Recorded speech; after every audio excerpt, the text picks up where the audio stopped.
বন্ধুরা দেখেন আমাদের ভুট্টা খেতে কি পরিমাণ ঘাস লাগছে। দেখেন দেখেন কি পরিমাণ ঘাস হয়েছে। দেখেন দেখেন দেখেন দেখেন ভুট্টার ঘাস কোনটা আপনি বুঝতেই পারবেন না।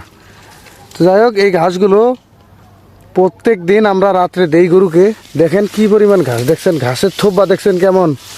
দেখেন দেখেন কি পরিমাণ ঘাস, বাপরে বাপ, ক্ষেত না আর কিছু।